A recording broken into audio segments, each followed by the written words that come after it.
I stood outside the bank with one suitcase and $43 in my purse. 3 days ago, I'd been Mrs. Dashiell Hargrove, living in a beautiful colonial house with a garden I'd spent 20 years perfecting. Now I was just Estelle, homeless at 62. With nowhere to go, Dash had planned everything perfectly. The divorce papers gave him the house, the cars, the savings accounts. His lawyer made sure I walked away with almost nothing. You didn't contribute financially.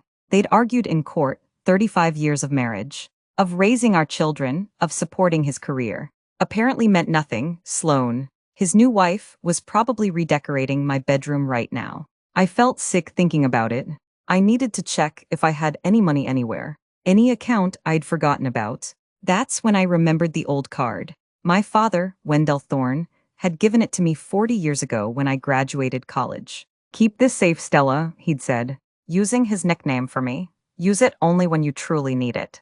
I'd tucked it away and honestly forgotten about it through the busy years of marriage and motherhood. Last night, packing my single suitcase, I'd found it in an old jewelry box. The card looked ancient, the numbers barely visible. The plastic yellowed with age. I figured maybe there were a few $100s on it, enough for a motel room while I figured out my next move. The bank was busy, filled with people living normal lives. I felt invisible standing in line, just another old woman nobody noticed. When my turn came, I approached the counter nervously. The young teller smiled professionally. "How can I help you today?" I pulled out the old card, embarrassed by how worn it looked. "I know this seems silly, but my father gave me this years ago. I just want to see if there's anything on it." She took the card and swiped it.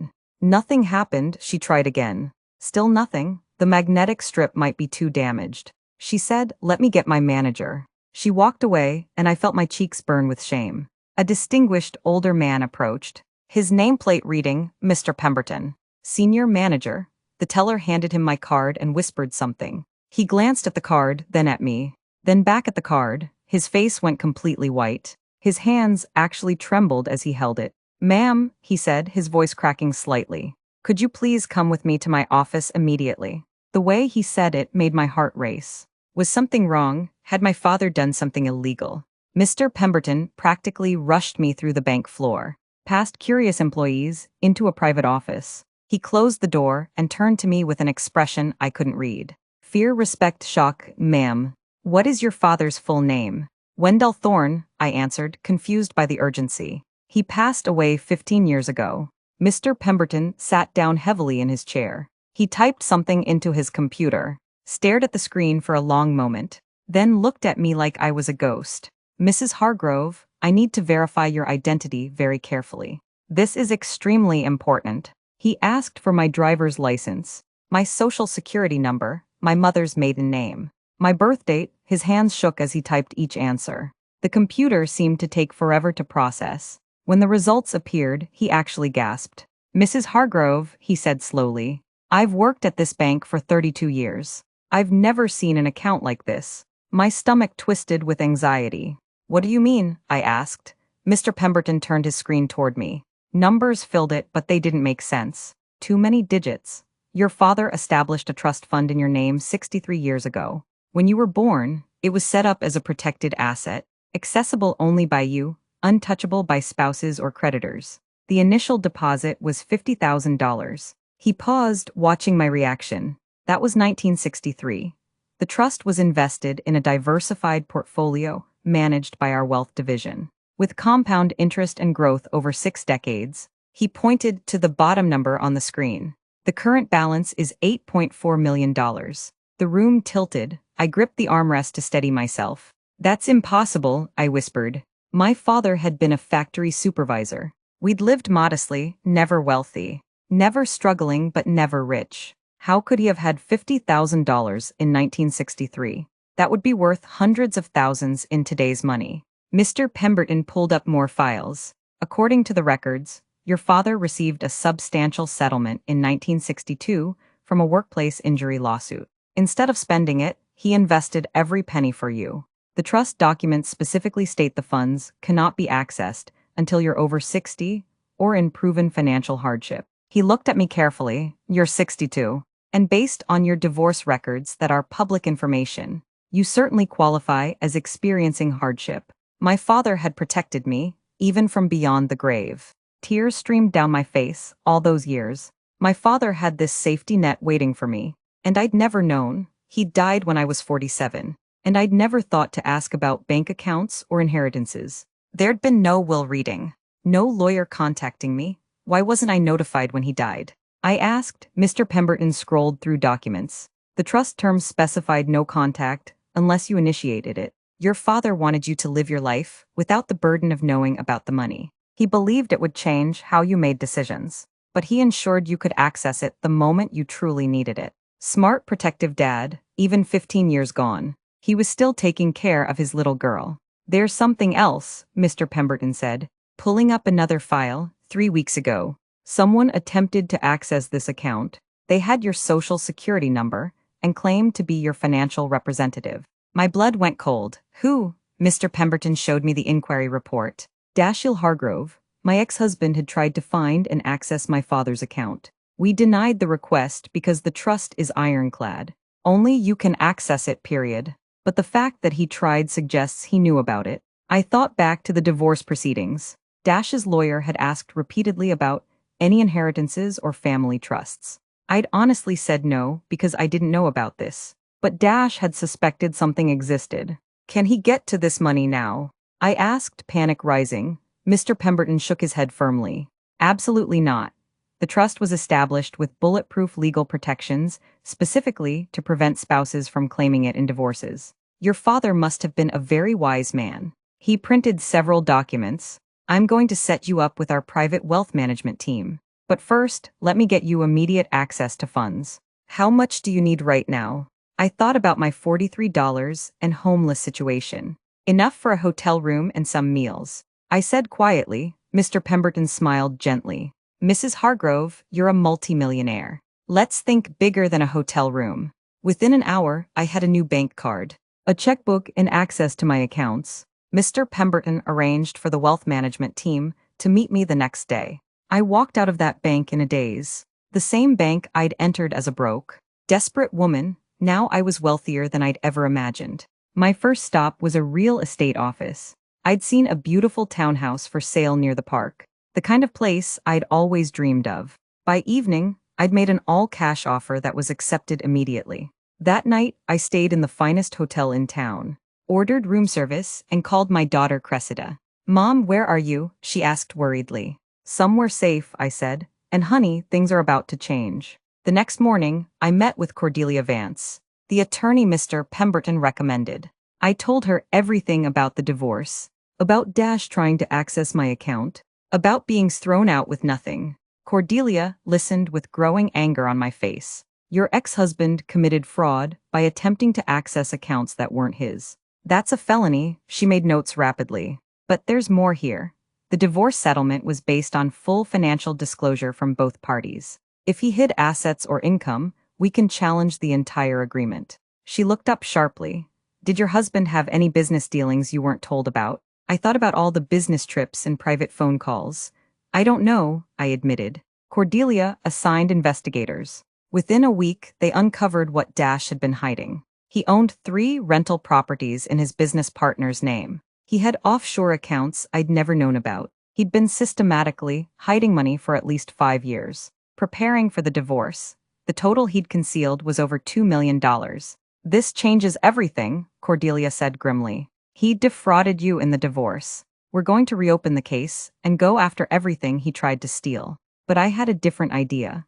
What if we also pursue criminal charges for his attempted access of my trust fund? Cordelia's eyes lit up. That's brilliant. We can attack from both sides. Civil court for the divorce fraud, criminal court for the identity theft and fraud attempt. While lawyers worked, I focused on rebuilding my life. I moved into my new townhouse and decorated it exactly how I wanted. No compromises, no asking permission. I enrolled in art classes I'd always been interested in. I reconnected with friends I'd lost touch with during my marriage. For the first time in decades, I felt like myself. Then one afternoon, my doorbell rang. I opened it to find Dash standing there, looking smaller somehow, less intimidating than he'd been.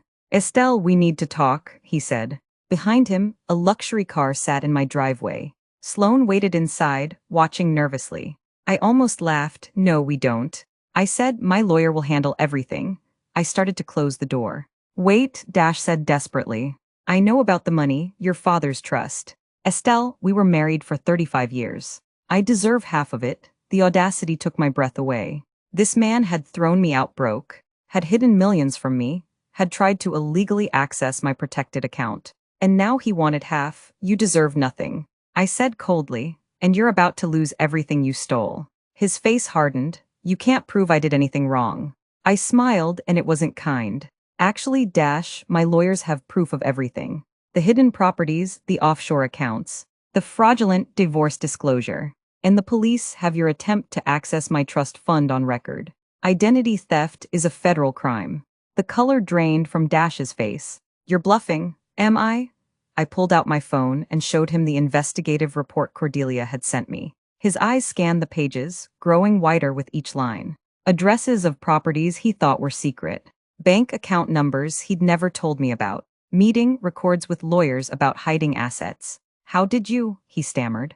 Money buys excellent lawyers and better investigators. I said, you threw me out thinking I was helpless. You forgot that I'm Wendell Thorne's daughter. He taught me to be strong even when I didn't feel it. Sloane got out of the car now. Sensing trouble, she looked young and scared, probably realizing her sugar daddy was about to become very poor. Estelle, please, Dash said, his voice breaking. If this goes to court, I'll lose my business. Maybe go to jail, I made mistakes. But don't destroy me.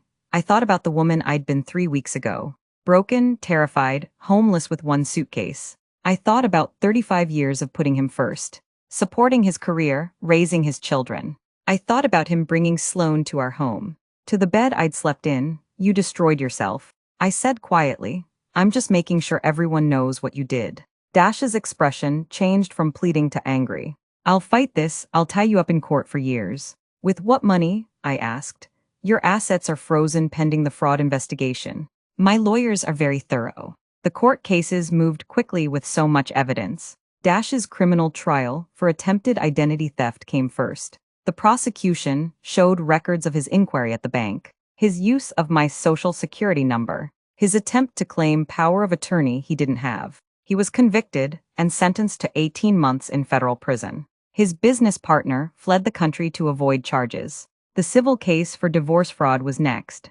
The judge was furious when he saw proof of the hidden assets. Mr. Hargrove, you made a mockery of this court. He said sternly, the divorce settlement was voided. A new division of assets gave me the house, half of his legitimate business holdings, and full compensation for the hidden money.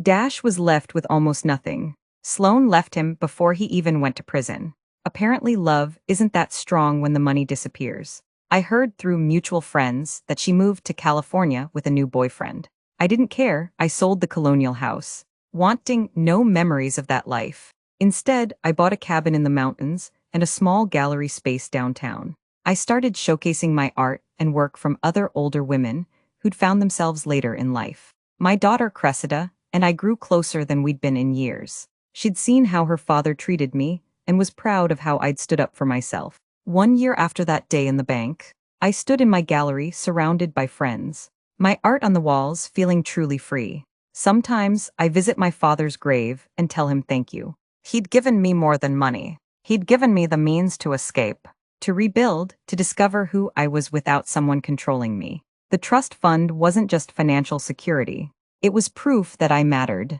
that I was valuable, that I deserved protection and care. Dash served his sentence and moved to another state. I never saw him again, last I heard. He was working at a hardware store, renting a small apartment, living the modest life he'd tried to force on me. There's justice in that, not revenge. Just consequences. I'm 63 now, living exactly the life I want. Some people say I was lucky, but it wasn't luck.